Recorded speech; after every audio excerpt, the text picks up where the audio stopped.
want Philly food? Yeah, let's do it. Over the middle and into the end zone. Zach Ertz for the touchdown. The Philadelphia Eagles are Super Bowl champions. Eagles fans everywhere, this is for you. Et bonjour à tous, bienvenue dans l'épisode 37 du Fly Podcast Fly. Très heureux de vous retrouver pour débriefer d'une draft 2021 qui a été extrêmement riche pour nos Eagles. Et pour m'accompagner, comme toujours, Loïc, bonjour à toi. Salut Victor. Et Grégory, salut Grégory. Salut Victor, salut Loïc, salut à tous. Salut Greg. Bon messieurs, on a un gros programme. Parce qu'on a eu une belle draft, comme attendu. Et évidemment, comme le Fly Podcast Fly est un peu l'insider numéro 1 de cette franchise, on va aller tout de suite mettre les pieds dans le plat. Au premier tour, comme annoncé, on a eu Devonta Smith. Mais alors, quand je dis comme annoncé, il y a eu quand même un petit move, un petit coup de génie de Howie Roseman, puisque Loïc l'a défini comme ça, il a dit Howie est un génie, puisqu'on a trade-up en fait de 12 à 10 en sacrifiant, je crois, un troisième tour, si je ne dis pas de bêtises, celui que nous avait envoyé les Colts, pour en fait passer devant les Giants et être sûr de s'assurer Devonta Smith. Alors Grégory, même si on a déjà parlé beaucoup du joueur, je vais juste faire une minute pour rappeler le joueur, après tu nous donnes tout de suite ton avis. Donc un joueur qui a une capacité à attraper le ballon absolument incroyable, le premier Iceman Trophy depuis 30 ans au poste de receveur, des yards après la course il sait faire, il a de la vision, il a du déplacement, il est polyvalent, il peut jouer dans le slot à l'extérieur. Le seul défaut, c'est que c'est un très petit physique, 170 livres, donc à part des Marvin Harrison et des Robbie Anderson, on n'a quasiment jamais vu ça. Grégory, on en avait parlé, on le voulait tous, tu es heureux ? Ah oui, moi je suis super heureux, c'était celui que je voulais. Alors ça voudra pas dire que ça sera une réussite, c'est toujours pareil. Ça veut dire que c'était le joueur que l'on voulait. Alors au tout début, souvenez-vous, dans le podcast, on voulait plutôt Chase, après il y a eu la folie Pitts, bon, puis on s'est très vite rendu compte que la 12e place le faisait pas, et même on s'est vite rendu compte que la 6e place l'aurait pas fait. Pour le coup, en l'occurrence, les Falcons et les Bengals ont décidé que ça l'aurait pas fait. Donc, on était content du move de oui, enfin, de la franchise en général. Je pense que ça s'est bien fini. Je pense qu'il était nécessaire de passer 10e parce que sinon, à mon avis, il partait à New York. Et je suis ravi. J'ai absolument pas peur de son physique.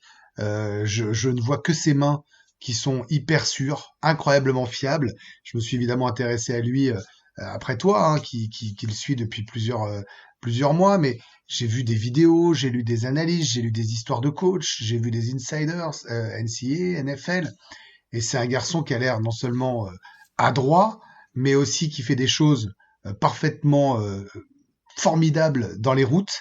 Et ça m'intéresse tout autant que ses mains. C'est que j'ai l'impression qu'il est NFL ready. J'ai l'impression qu'il a un sens du démarquage que très peu de joueurs ont. Est-ce qu'il est générationnel ? Là, sur ce que j'ai vu, sur ce que j'ai lu, j'ai envie de croire que oui. Parce qu'Iceman Trophy, c'est quand même pas rien. Est-ce qu'il va pouvoir se révéler aux Eagles ? Ça, c'est autre chose. Mais en tout cas, c'est une super bonne nouvelle qu'il le voulait lui. C'est clair qu'ils avaient décidé que c'était lui qui voulait. Ils n'étaient pas partis sur un cornerback quand il reviendra. Ils n'étaient pas partis sur un homme de ligne. Ils étaient comme nous, comme les fans. Et j'ai envie de te dire, c'est tellement peu fréquent que c'est kiffant. Voilà. En plus, je le fais en rime. Donc, moi, j'ai une grande confiance en lui. Je trouve qu'il a l'air très posé, très intelligent. Alors après, on en revient toujours à la draft, c'est une loterie. D'ailleurs, ça porte ce nom. On sait jamais comment les joueurs vont se développer. Mais en tout cas, je pense que c'est le pic qui réconcilie les fans avec les précédentes drafts. Loïc, est-ce que tu partages cet avis ? Est-ce que pour toi, Smith, c'était le meilleur choix ? Est-ce qu'on a bien fait d'aller en 10 ? Et est-ce que globalement, tu es heureux de ce premier tour ? Bah, déjà, t'avais pas le choix parce que sinon les Giants l'auraient pris. Et d'ailleurs, ils ont pris Tony derrière, donc on le rappelle, donc c'est vraiment qu'ils voulaient un receveur. Ils sont surtout descendus direct après. Et donc, non, bah, c'était le move à faire. Après, un peu surpris que les Cowboys fassent le trade avec nous sur le moment, mais après, vu que de toute façon ils visaient Parsons, il n'y avait pas trop de danger pour eux, donc c'était tout le monde est gagnant au final dans l'histoire.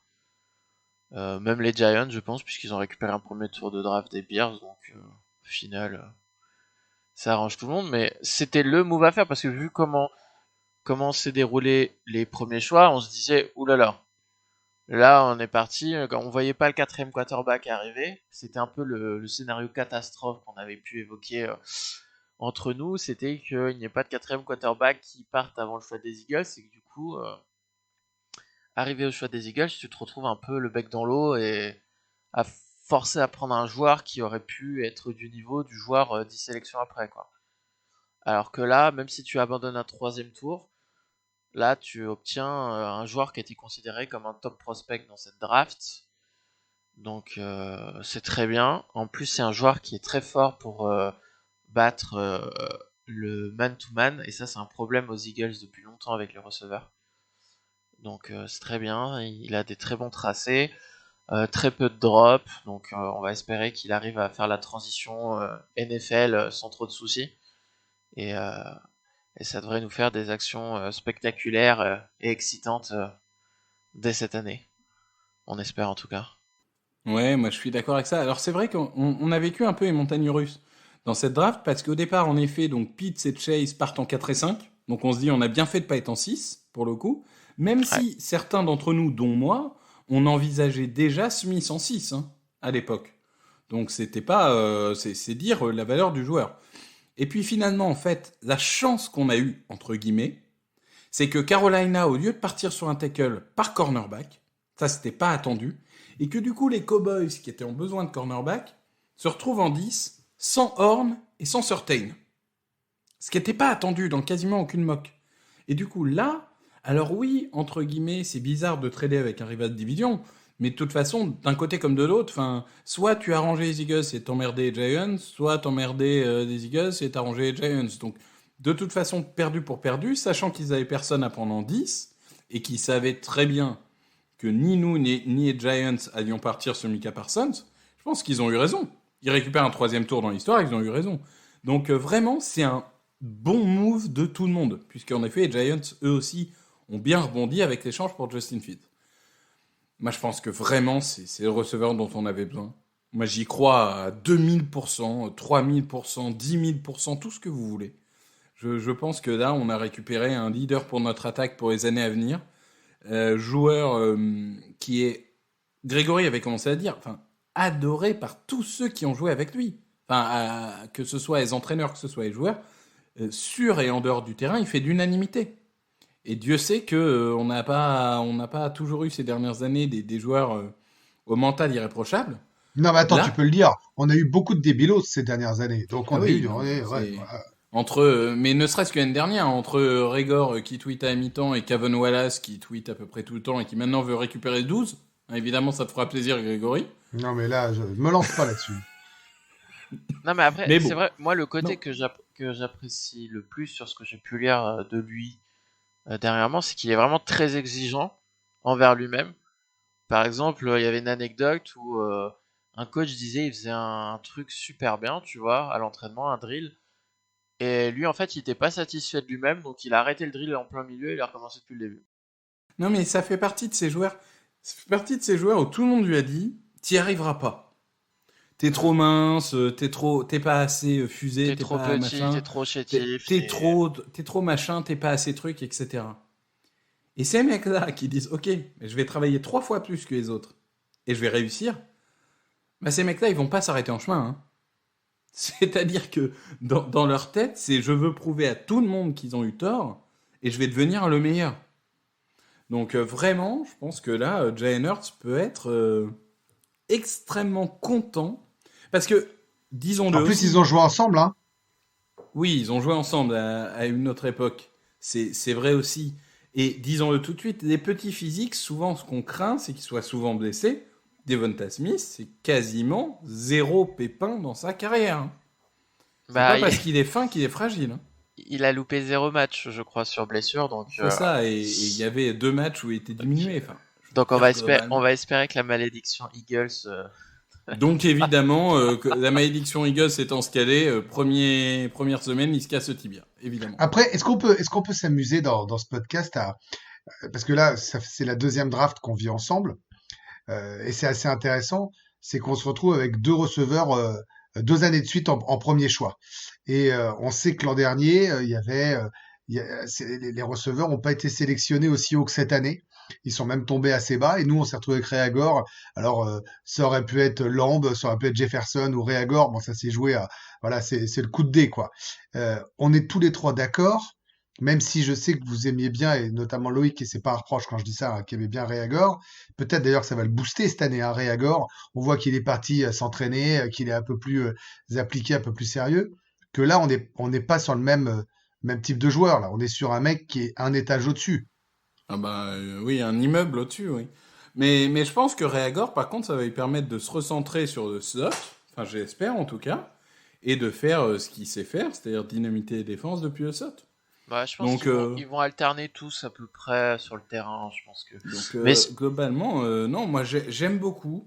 Et en fait, ce que j'aime bien, c'est que c'est deux joueurs qui, sur le papier, en tout cas, sont complémentaires. Smith et Reagor dans le style de jeu. Donc, globalement, quand tu vas affronter notre attaque, et que, contrairement à l'année dernière, tu vas avoir donc un Smith à couvrir, un Reagor dont on espère qu'il se développe, un Goddard, un Hightower qui est quand même une menace profonde, un receveur qu'on a sélectionné à draft, j'en parlerai, mais qui est tout autant receveur que coureur. Ben, les menaces sont quand même démultipliées par rapport à l'année dernière. Je dis pas que c'est la panacée, mais alors le progrès est notable. après, encore faut-il avoir un quarterback qui a l'adresse de lancer le ballon. T'as 3 premiers tours l'année prochaine. Honnêtement, si déjà t'arrives à structurer ton attaque, si ton seul problème c'est ton quarterback, tu le changes l'année prochaine. Moi, je pense qu'ils vont le faire. Après, l'an dernier, on était un tout petit peu enthousiaste aussi, quand même, en se disant qu'on avait Deshaun Jackson en menace longue, Reagor qui était là, Ward qui avait fait une belle fin de saison. Je dis pas qu'on était aussi enthousiaste sur notre escouade de receveurs que cette année, mais on se disait quand même, bah si, tu me dis, vous étiez là, ne dis pas non, Mm. vous étiez là J'avais. à me dire, il y a de la vitesse. Oui, il y a de la vitesse. Non, mais par Ils contre, avaient misé sur la vitesse. Mais mais ce que moi je me rappelle avoir dit, c'est qu'ils sont allés dans l'extrême à vitesse, vitesse, vitesse, vitesse. Et que bah on se rend compte que aller dans un extrême ou dans l'autre, en fait, c'est pas forcément le bon choix, quoi. moi je suis d'accord avec ça, mais ce qui me rassure plus que Jackson et Jeffrey, malgré tout, ça restait des trentenaires avec des nombreuses blessures. Là, on s'appuie sur des jeunes pas souvent blessés. Bah, tu peux espérer que du coup, au moins, ça reste sur le terrain déjà. Puis il y a une Donc, connexion qui a l'air de se faire. Enfin, je sais bien, c'est des images avant saison. Ils travaillent, ils sont là. Mais mine de rien, c'est bien la preuve quand même quand on voit tous les postes qu'il y a autour de Hurts et de sa connexion avec les gars qui sont autour de lui. Il n'y a jamais eu ça avec Carson Wentz. Alors on sait qu'ils étaient très différents, qu'ils voyaient la vie différemment, qu'ils avaient des hobbies différents. Après tout, on a déjà vu des gars avec des mentalités et des hobbies et des passions différentes bien s'entendre. Hein. C'est pas ce que je dis. Je dis juste que ça donne au moins envie d'y croire. J'entends le scepticisme de Loïc. Moi, j'ai vu des choses l'an dernier chez Jalen Hurts qui m'ont plu. D'autres, moins. Mais j'oublie pas qu'il est rookie. Et je me dis qu'avec des armes, s'il est capable de voir une deuxième option, c'est ça, moi, ma plus grosse crainte, malgré tout, ça peut le faire. Et j'ai pas peur parce qu'on a tellement de premiers tours. Mais non, après, mais et de non, toute mais façon, enfin, juste sur Jalen Hurts, personne n'a jamais remis en cause son leadership et son côté vraiment dans le vestiaire. Tout le monde l'aimait, que ça soit à Alabama ou à Oklahoma. Donc globalement, c'est un joueur que les autres joueurs aiment. Après, est-ce qu'il sera performant sur le terrain? Je ne sais pas. Mais déjà, si tu t'entends bien avec tes coéquipiers, c'est déjà une première chose. et puis après, c'est un peu faux parce que les années précédentes aussi, Wentz, il avait fait des camps avec il avait fait venir des receveurs et tout. Et il y a les années où il les avait pas fait, c'est parce qu'il était blessé. Donc c'est sûr que quand t'es blessé, bah tu vas pas t'entraîner avec les autres, quoi. Ouais, Mais mais c'était pas la même escouade que l'an dernier. C'est par malgré hasard. tout, enfin, moi je suis désolé, mais ça fait peut-être. Mais c'est plus difficile de t'intégrer à un vestiaire quand t'es le petit roux qui a jamais quitté Dakota que quand t'es Jalen Hurts, né à Houston, qui a connu Alabama, Oklahoma. Enfin, tu sais, il y a un joueur qui venait de deuxième division où de toute façon il gagnait tous les matchs parce qu'il était trop fort. Et il y en a un autre qui a connu tellement d'aléas dans sa carrière et tout que c'est vraiment pas, je pense, dans la mentalité de même joueur. Oui, Mais c'est bon. sûr, mais après, ouais, enfin, un quarterback qui s'entraîne avec ses receveurs pendant l'intersaison, j'ai envie de dire, c'est la base, quoi. Oui. Après, tant mieux. D'accord, mais on a le droit de s'enflammer. Oui, mais après, tant Il mieux. recommence déjà. Non, il recommence à dire, Non, mais c'est la terrible, base. c'est terrible, Voilà. c'est terrible. Ça y est. Non, mais L'austérité de retour. Tant mieux s'ils s'entendent bien, mais tant mieux. Mais après, On ouais. marquera peut-être 30 points. Bah, Ouais, ça, c'est écoute, bien. j'ose espérer qu'on va marquer 30 points. Pas à en Washington, 2021, à quoi. mon avis, pas à Washington, vu comment c'est parti, mais... Bah, après, honnêtement, puisqu'on parle des receveurs, une des qualités de Smith et de Reagor, c'est de gagner des yards après réception. Après réception. Chose sur laquelle Reagor n'a quasiment pas été utilisé l'année dernière, quand même. Alors que c'était une de ses forces et que tout le monde l'avait vu, quand même. Mais, donc, je me dis que, par exemple, si tu dis à Hurts, tu lances vite, bah, peu importe le pass rush en face, hein. Si le gars, il lance en 2 secondes, tu peux avoir le meilleur pass rush du monde en face. Entre Smith, Reagor, Gainwell, Goddard. Goddard, oui, il va avoir des cibles pour lancer vite. Goddard On peut et très même, bien, Et on Sanders, peut très hein. bien avoir un peu une attaque à la San Francisco 49ers. Toute proportion gardée, mais dans l'idée de ce jeu rapide, ce jeu créatif, ce jeu fait de beaucoup de trick play, de sweep, de choses comme ça. Même Hightower et Watkins, hein, on avait noté que leur force c'était dès qu'ils avaient le ballon en main, sur des slants ou des trucs comme ça. Et au final, les gars, mais l'année dernière, ils ont quasiment pas été utilisés là-dessus, quoi. Donc ça va se demander ce que les coachs ont regardé comme clair. vidéo pendant l'intersaison, en se disant, bah tiens, lui il est fort là-dessus, bah non, tu vas faire autre chose.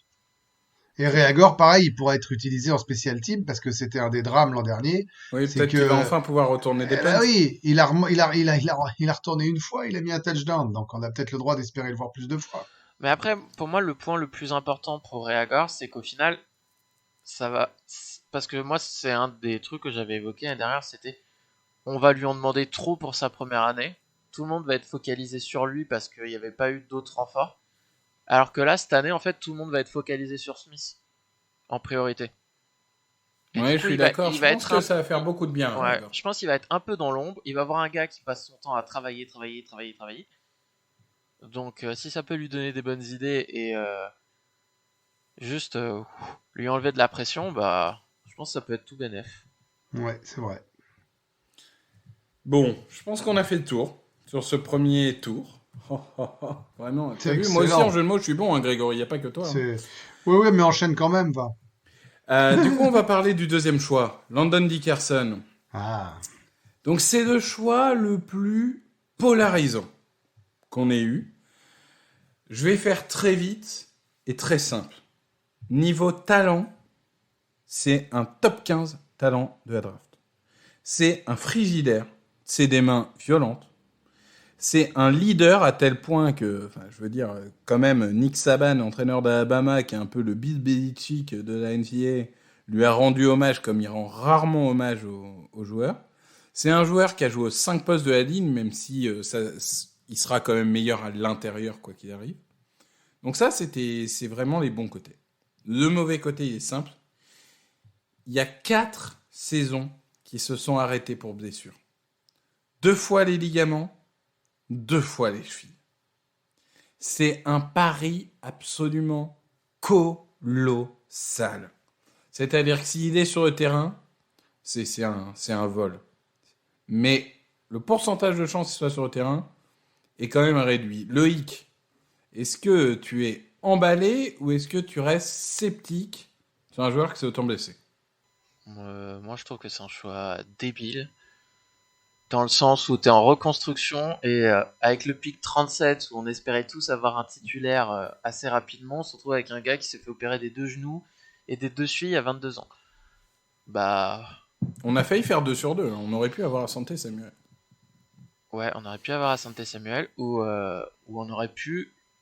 reculer un peu comme l'ont fait des équipes juste après nous et qui Les ont Panthers. accumulé des 3e et des 4e tours de draft.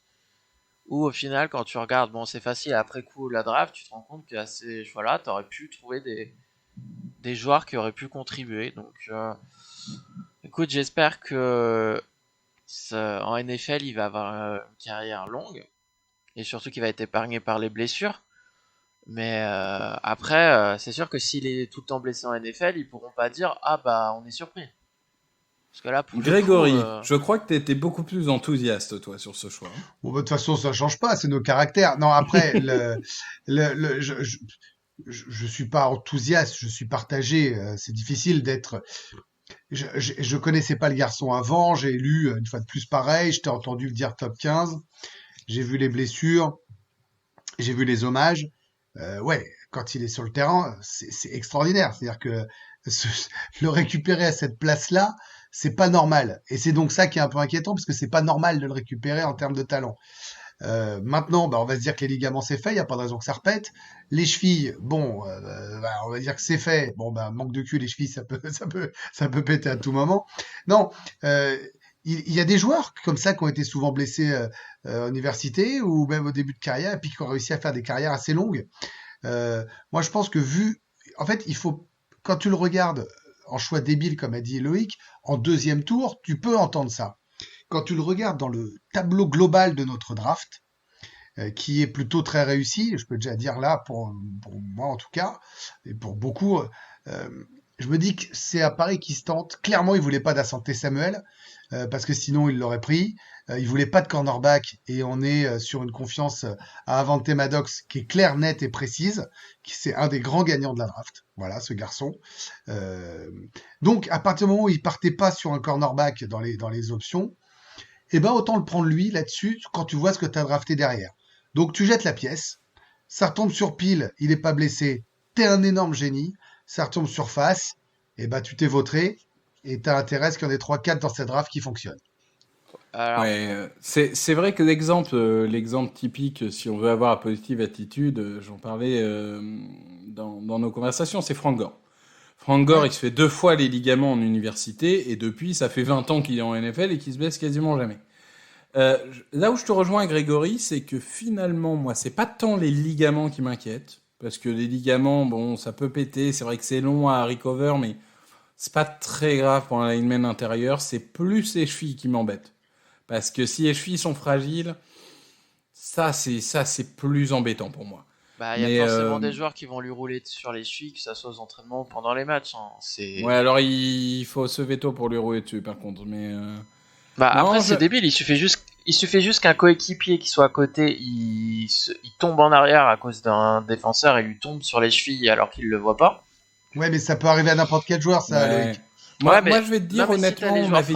si t'as les chevilles fragiles déjà de base, c'est sûr que. Ouais, enfin, Non, regarde le on- monstre enfin, bref. physique que c'est. Non, mais on avait 10 choix de draft, on a encore 3 premiers tours l'année prochaine. Il y a un moment, si t'as envie de prendre un risque au deuxième tour, vas-y, quoi. Vas-y. Mais moi, c'est pour Moi, ça ça que me je choque. parlais de paysage, de tableau global, et que vu ce qui arrive, comme tu l'as dit, et vu ce qu'on a pris derrière, et ce qu'on a déjà, bon, eh ben, je pense que c'est un risque qui pouvait se prendre. Voilà. Ouais, moi je Ouais. suis d'accord, moi j'aime bien. Moi, ce qui me dérange, c'est que même si tu vois, la position, ça me dérange pas de prendre un lineman offensif au deuxième tour. Le truc, c'est que même cette année, même si t'as Brooks qui se blesse ou Kelsey, en fait, si ça se trouve, il sera même pas prêt à jouer lui. Donc en fait, On s'en fout. bah On non, s'en mais fout. au deuxième tour, en fait, tu prends un joueur Je m'en qui fous qui qu'il va soit pas prêt à jouer en contribuer de l'année, 2021. en fait. Bah ouais, mais Mais c'est non. débile. Là, t'as Pourquoi tu tellement dis de qu'il trous sera pas partout, prêt? Pourquoi tu dis ça? Pourquoi tu Parce dis qu'il sera que, pas prêt? parce Parce qu'il que s'est avec blessé la en recover décembre. des ligaments, ça va être un peu juste. Ouais. Mais de toute Pour le façon, début de c'est pas grave. saison. Ce qui compte, c'est l'année prochaine. Ouais, s'il joue que la deuxième partie de saison, ça me suffit, moi, pour l'évaluer. Ouais, faut qu'il joue déjà la deuxième partie de saison. On va savoir combien de Oh, temps quand il va même. prendre. Hein. Non, moi je suis plus optimiste que toi, mais après, c'est- Non, mais ça fait débat. Je comprends le débat. Pour le coup, Oui, qu'il y ait moi ça, aussi. voilà, Moi aussi. ça c'est logique. Après, une fois de plus, j'insiste, vraiment, c'est un truc auquel je tiens. C'est quand tu vois l'année prochaine, quand tu vois ce qu'on a pris cette année, quand tu vois ce qu'on a, t'avais le droit, pour moi, de le faire. Voilà. C'est pas le même choix que Hurts l'an dernier. Même si ça va s'avérer payant, et vous le savez, je le dis depuis un an. Oui, non, mais bien sûr, je suis d'accord avec toi. Bon, globalement, voilà, c'est assez facile à décrypter ce choix Landon Dickerson. C'est blessure, t'es perdant, pas blessure, t'es le grand gagnant, quoi. Ah Voilà. oui, Donc c'est après, sûr. Bah, c'est... on va espérer qu'il n'y ait pas de blessure et que, au final, ça soit le meilleur choix de la Ah, draft globalement, s'il se 2021. blesse pas, là, ça peut être un choix ultime parce que j'ai pas peur de le dire, hein, vu l'état actuel de Brooks et vu la dernière saison de Kelsey, à 100% Dickerson, c'est déjà notre centre numéro 1, notre guard numéro 1. Je le dis clairement. Donc après, moi, ça m'irait très bien s'il peut... si on arrive à aligner Brooks, Kelsey et Dickerson à 100%, moi, je prends. Hein. Ah Non, oui, mais non. il va avoir Ouais. le temps de lancer le ballon. Hein. Donc tu Je mets préfère largement lui à ce Malo. Bah ouais, mais ce Malo, tu peux pas le mettre sur le banc. Pourquoi pas? Bah parce que tu vas en avoir besoin les années futures, donc si tu le fous Eh sur ben le c'est banc, bien, tu le mets sur le banc pour qu'il réapprenne le poste de centre. oh, Non, je rigole. ouais. Bon non, enfin il y a un moment c'est la NFL mon gars, hein. Parfois tu gagnes, parfois tu perds. Enfin, tu vas pas commencer à faire des sentiments en disant oh le pauvre, je vais pas l'enlever de sa place de titulaire. Oh là là, il va être tout triste. Bah oui, bah mon gars, c'est Bah la non, vie. mais dans ces cas-là, tu dégages le gars qui est pas capable de rester en bonne santé. Hein. Non, mais après si t'es un Carson Wentz et que t'es pas capable d'accepter que parfois tu finis sur le banc, ça c'est un autre problème. Mais Non, mais après, il y a un truc sur lequel Luc a raison, c'est que si il est pété un match sur deux, ça le fera pas. Si maintenant il est en état de jouer les trois quarts d'une saison, bah tant pis pour ce malheur. Hein. Bah, c'est comme ça. Hein. non, je suis d'accord. Je suis d'accord avec vous. Je suis d'accord. Bon, là-dessus on a fait le tour aussi. On va finir le deuxième jour, on va finir avec notre troisième choix, parce qu'après, on va faire un deuxième épisode où là, il y aura 6 choix à décrypter, donc on ira un peu plus vite. Ce troisième choix, il est étonnant, en tout cas étonnant à plusieurs niveaux pour moi. Donc le choix, c'est Milton Williams, defensive line de Louisiana Tech. Pourquoi j'insiste sur defensive line? C'est que c'est un joueur qui a un physique entre deux, entre defensive end et defensive tackle. C'est exactement la problématique qu'avait eu Malik Jackson quand il est arrivé en NFL. Donc à Denver puis à Jacksonville, on a vu que Malik Jackson a réussi à se développer. Il était defensive end à Denver, il était defensive tackle aux Jaguars.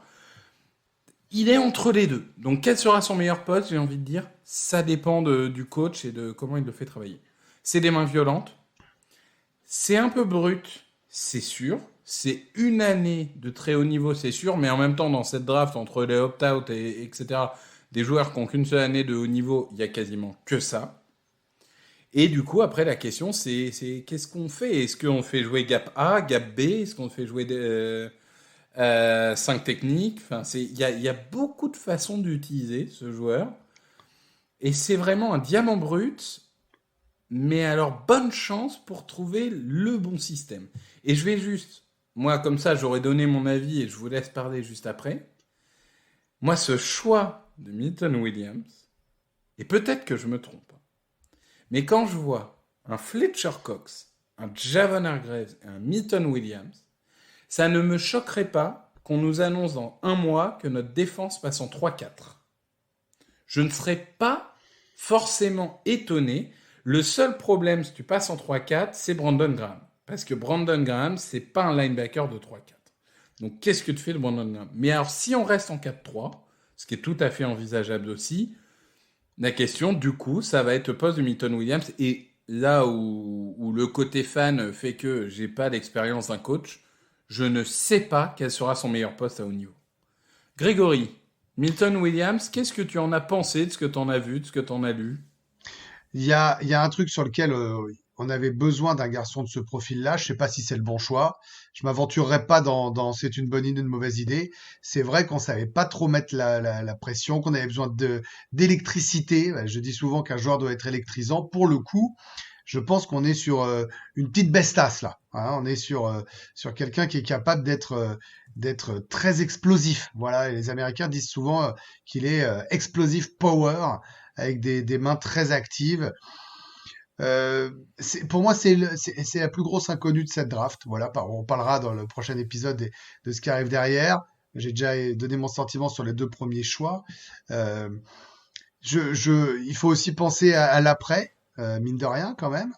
Alors voilà, est-ce qu'il va, il va être bien formé en tout cas, hein, parce qu'avec Cox et Hargrave, et en fait la clé pour analyser sa place et même cette draft, en fait les gars, on se rend compte, c'est qu'on sait pas comment on va jouer le coach, les coachs, j'ai envie de vous dire. Et en fait, c'est eux qui ont la clé. Moi, je veux juste que ces gars-là soient capables de développer le potentiel de ceux qu'on a draftés. Ce qui était absolument pas le cas précédemment. D'ailleurs, principalement en défense plus qu'en attaque. Et je me dis qu'à Milton Williams, il y a une diversité sympa, il y avait un petite hype pré-draft qui était pas trop mal. Et ben, avec un mec qui lui donne du temps de jeu, ça peut faire quelque chose de pas mal. Loïc, est-ce que tu partages ce Alors moi, ce positivisme? que j'ai entendu dans un podcast, c'est qu'a priori la défense, ça va être un peu la même défense que chez les Vikings. Donc 4-3 avec une secondary qui joue en zone. Si je dis pas de bêtises, Victor. Ouais, et avec du coup éventuellement des 3-3-5 en troisième tentative. Ah ça je sais pas, mais de ce que ils avaient dire dans le podcast que j'écoutais, c'est qu'a priori le but c'est de faire beaucoup de stunts, donc le tackle et le end qui se croisent en attaquant la ligne offensive. Et En que plus, ce qui est bien, donc, c'est qu'on leur a pris des Sauf joueurs que au quand Vikings. tu fais ça, il te faut des linebackers costauds, hein. Ouais, Il te bah faut des linebackers qui ont un QI football plus, mais bon. bah écoute, a priori Eric Wilson et Alex Singleton l'année dernière, Oui. ils savaient où était le ballon. Donc, Non, c'est vrai qu'Eric Wilson, du coup, irait parfaitement dans ce système. D'ailleurs, de toute façon, il vient de là-bas, mais il irait parfagement dans ce système. Oui, Mais donc du coup, il disait dans ce podcast que justement, il mettait du coup peut-être l'accent sur l'agilité latérale, justement pour que les tackles et les ends. Et la chose qui est marquante avec Milton Williams, c'est que, en tout cas sur les tests physiques, hein, je vais pas dire que c'est le même joueur, mais sur les tests physiques, il se comparait athlétiquement à Aaron Donald. Juste sur les Oui. tests, hein. On dit pas que ça va être Aaron Donald, mais Bah, c'est- c'est déjà ça.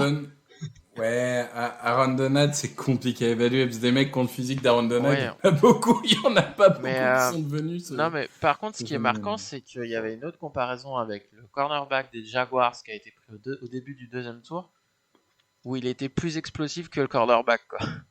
C'est Alors Tyson qu'il- Campbell. Ouais, exactement. Alors que le gars, il fait je sais pas combien de kilos en plus. 284 livres et Ouais. 6.3. Ouais, il fait 100 pounds de plus. Mais moi, je suis d'accord. Je suis d'accord avec toi. Ce côté explosif, ce côté Aaron Donald, c'est vrai qu'il l'a. Après, malheureusement, tous les joueurs explosifs au milieu ne sont pas forcément Aaron Ouais. Donald. Bah, c'est surtout Mais- que lui, son gros défaut, a priori, c'est qu'il a des petits bras, je crois. Ouais, donc, mais c'est pas grave. Bah, ouais, quand tu C'est fais plus des grave petits pour un trucs, lineman offensif que défensif. Ouais, bah écoute, on verra, hein, mais C'est l'effet T-Rex. ouais. Ouais, non, mais je comprends ce que tu veux dire. Après, globalement, c'est un joueur, en effet, enfin, comme l'a dit Greg, hein, et comme tu as dit, c'est l'explosivité qu'il a, c'est exactement ce qu'il nous faut. Moi, ce que j'ai bien aimé, c'est que je lisais un article, c'était PFF, je crois, où il disait, il y a des équipes qui avaient Milton Williams en grade second tour, mais ils l'ont pas pris parce qu'ils ont jugé qu'il lui faudrait un an de développement et ils voulaient un joueur NFL ready. Ouais, Mais c'est nous, vrai. ça nous va très bien, un joueur qui a besoin d'un an de développement, hein, parce qu'on Mais- n'a pas prévu de gagner le Super Bowl l'année prochaine. Il était projeté où avant la draft et est-ce qu'il était dans notre viseur? Alors, dans notre viseur, je sais pas. Il était projeté où Il était Bah- projeté entre le 2e et le 4e. Ouais, Ouais, il est à et- sa place, quoi. Dans la plupart des boards, c'était à cet endroit-là, quoi. 75, 80, 70. Ouais, Dan Brugler l'avait en 70. Jeremiah l'avait... non, c'est Tuilopoto qui est un peu plus haut, mais Jeremiah l'avait un assez haut aussi. Globalement, on a pris le joueur qui était assez hype. Et en soi, la seule chose qui a posé question, c'est est-ce qu'on avait besoin d'un joueur à ce poste-là? Mais encore une fois, ça dépend de ce que tu veux en faire. Parce que si toi, tu l'imagines comme un defensive end, bah là, ça fait du sens. Bah, même, Si tu même l'imagines defensive comme un tackle, defensive... Mais il est Oui. vendu en DT, hein. hein. je sais pas comment ils l'ont annoncé. Bah, parce que ils souvent, l'ont c'est vendu marrant en de- defensive tackle, hein. C'est un Ils l'ont defensive annoncé, tackle, ouais. Ouais, ouais. Les Eagles j'avais ont pas- dit defensive tackle sur Et NFL partout, il est Network. noté en J'ai- DT, hein. J'avais pas le son, moi j'étais... Excusez-moi, je te Ouais. règle. Non, mais il est vendu en defensive tackle. Ouais, mais Mike Jackson aussi, il a commencé en defensive end. Je sais pas. Ça sera intéressant. Ça sera intéressant à voir. De toute Mais façon, il peut aussi être. De toute façon, il sera dans la rotation. Et il peut très bien être aligné de temps en temps en defensive tackle, de temps en temps en defensive end, et on voit ce que ça donne. ah bah de toute façon, vu l'effectif à ces deux postes-là, il y a moyen C'est ce pour qui va lui se d'avoir passer. des snaps. Je Et, suis de d'accord. tout- et ceux Et qui surtout disent- avec le départ de l'autre, il va jouer. non mais surtout ceux qui disent que defensive tackle était pas un need, bah moi je suis pas d'accord. T'as deux starters, mais derrière, voilà quoi. Et puis, excusez-moi, mais Fletcher Cox, ils ont toujours pas touché à son contrat. Donc, Est-ce que tu peux passer un épisode sans nous dégager Fletcher Cox Mais par non, contre mais- c'est un peu le même discours qu'on avait l'année dernière sur Zach Ertz. C'est les mecs, Non, tant mais qu'ils je ont pas comprends. touché à son contrat, il a un énorme contrat. Bah ouais, que ça soit l'année prochaine ou dans 2 ans, malheureusement, ça va. Moi, je pas refuse savoir. d'écouter ça, hein, je vous le dis. Je Non, le laisse non. parler, mais je on l'écoute le même laisse pas. parler. N'oubliez pas, si vous souhaitez postuler au Fly Podcast Fly, envoyez-nous votre candidature pour remplacer Loïc. Si vous êtes positif, jeune et motivé, jeune étant évidemment moins de 40 ans, hein, parce que Eh oh, ça après va. 40 ans, c'est compliqué. Le déboulonneur Euh, de statut, là. N'hésitez pas à nous contacter. Voilà, on a fait le tour des jours 1 et 2. Je pense qu'on a été assez complet. Je vous remercie. Et puis, on vous retrouve évidemment très rapidement pour débriefer du jour 3, puisqu'on on l'a dit, 6 joueurs ou 7 joueurs, je ne sais plus, je crois 6, à vous présenter. Donc, on va avoir un épisode chargé en perspective. Merci à tous et bonne journée. Open with a throw and a pass picked off by Dawkins. Brian Dawkins with the interception. And Dawkins is down to the 10.